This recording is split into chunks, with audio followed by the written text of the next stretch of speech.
कहते हैं ना, दुश्मन का दुश्मन भी दोस्त ही होता है। तो क्या सीमा बुआ यामिनी को आहान से बदला लेने पर करेंगी मजबूर? क्या करेगा आहान अपने प्यार को बचाने के लिए? और क्यों ले रहा था आहान रोहन से पंगा?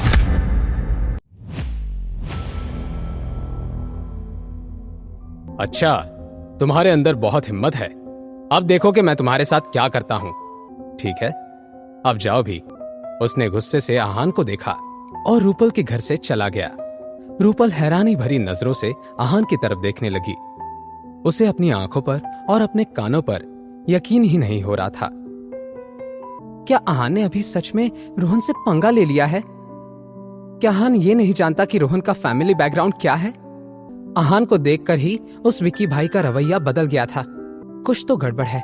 इस आहान में इतनी हिम्मत और कॉन्फिडेंस कहां से आया है? रूपल, तुम मुझे ऐसे क्यों देख रही हो? कुछ हुआ है क्या? सवाल सुनते ही रूपल अपने सेंसेस में वापस लौटी और आहान की तरफ देखकर एटीट्यूड के साथ कहा, पता नहीं, आजकल तुम हवाओं में उड़ने लगे हो, लेकिन ज्यादा खुश होने की जरूरत नहीं है। अब मैं आ गई हूं। तुम्हारे पर काटने में मुझे ज्यादा देर नहीं लगेगी। जाओ जाके खाना बना दो, मुझे और शनाया को भूख लगी हुई है। अपनी ये बात कहने के बाद रूपल ऊपर जाने लगी।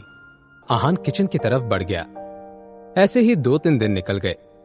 इस वक्त के दरमियान आहान, शनाया और रूपल ने एक साथ बहुत मस्ती की, बहस भी की और आहान ने बहुत काम भी किया। इन 3 दिनों में मिसेस यामिनी गिल का सर दर्द से और इरिटेशन से फटा जा रहा था। शनाया उनके एक भी कॉल का जवाब नहीं दे रही थी।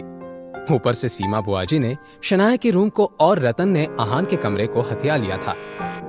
इतना ही नहीं, मिसेस यामिनी गिल को उन दोनों के लिए 3 बार खाना बनाना पड़ता था। अचानक से सीमा बुआजी ने उनके पास आकर सवाल किया, भाभी, क्या शनाया से बात हुई? वो कब वापस आ रही हैं? सीमा दीदी, मेरी अभी उसके साथ बात हुई है। वो कुछ दिनों में वापस आ जाएगी। भाभी, क्या मैं आपको बेवकूफ लग रही हूँ? मैं आपका चेहरा अच्छे से पढ़ सकती हूँ। अगर मुझे 3 दिन के अंदर 25 लाख रुपए नहीं मिले तो आपकी सारी हरकतें और मनोज शर्मा के साथ आपका रिश्ता मैं पूरे गिल खानदान को बता दूंगी। ये सुनकर मिसेस यामिनी गिल का चेहरा ही सफेद पड़ गया। भाभी, वैसे पहले तो आप जो भी कहती थी शनाया वैसा ही करती थी, लेकिन देखिए क्या दिन आ गया है। खान के लिए शनाया ने आपको, अपनी माँ को छोड़ दिया है। मिसेस यामिनी गिल को बहुत गुस्सा आ रहा था। हान, तुम्हारी वजह से मुझे कैसे कैसे ताने सुनने पड़ रहे हैं। अगर तुमने शनाया को अपनी तरफ से ना किया होता तो शनाया मेरी हर बात मानने को तैयार रहती। एक बार शनाया वापस आ जाए तो फिर मैं एक एक करके सब कुछ ठीक कर दूंगी। भाभी, वैसे मुझसे अब आपकी ये हालत देखी नहीं जा रही है। मैं आपको इस सब का एक उपाय बताती हूँ। अगर सब कुछ मेरे प्लान के मुताबिक हुआ तो ना ही शनाया पहले की तरह समझदार हो जाएगी। मगर कैसे? आपके पास कैसा प्लान है? आसान है भाभी, आप पूरे शहर में ये बात फैला दीजिए कि अब आहान आपका दामाद नहीं है।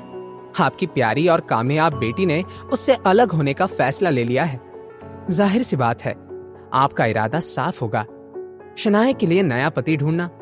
सीमा बुआ जी की कही एक एक बात सुनकर मिसेस यामिनी गिल बहुत एक्साइटेड महसूस करने लगी। ये आइडिया उसकी पूरी जिंदगी बदल सकता था। अगर सच में ये सब मुमकिन हुआ तो मैं शनाया के लिए एक बहुत अच्छा लड़का ढूंढूंगी। ऐसा लड़का जो स्टेटस में गिल परिवार से भी बड़ा हो। ऐसा लड़का जो उस आहान से 1000 गुना बेहतर होगा। मिसेस यामिनी गिल ने मन ही मन में कहा। उनकी सारी एक्साइटमेंट धरी की धरी रह गई। मिसेस यामिनी गिल ने परेशान लगते हुए सीमा बुआ जी से कहा, लेकिन सीमा दीदी, शनाया खुद घर छोड़कर गई है। उसने आहान का साथ देने का फैसला किया है।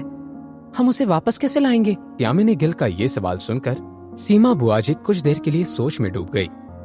सीमा बुआ जी ने अपनी भाभी से कहा, भाभी, ये हो सकता है, बस हमें शनाया को इस सब के बारे में पता लगने नहीं देना है। आगे हम जो करेंगे उससे हमारी सारी प्रॉब्लम्स खत्म हो जाएंगी। क्या सीमा दीदी ऐसा मुमकिन है? ये तो बहुत अच्छी बात है, लेकिन हम करने क्या वाले हैं? यामिनी गिल के पूछे हुए सवाल को सुनकर सीमा बुआ जी मुस्कुराने लगी। उनकी आंखों में एक अलग तरह की आग जल रही थी। स्वयंवर। यामिनी गिल और सीमा बुआ जी अब क्या करने वाले थे? क्या सच में शनाया का स्वयंवर होने वाला था? क्या मिसेस यामिनी गिल अपनी ही बेटी के साथ ऐसा होने देने वाली थी? क्या रोक पाएगा आहान सीमा और यामिनी को? जानने के लिए देखिए अगला एपिसोड सिर्फ पॉकेट एफएम के यूट्यूब चैनल पर। और सीक्रेट अमीरजादा के सारे एपिसोड्स को सुनने के लिए डिस्क्रिप्शन में दी हुई लिंक से डाउनलोड कीजिए पॉकेट एफएम ऐप।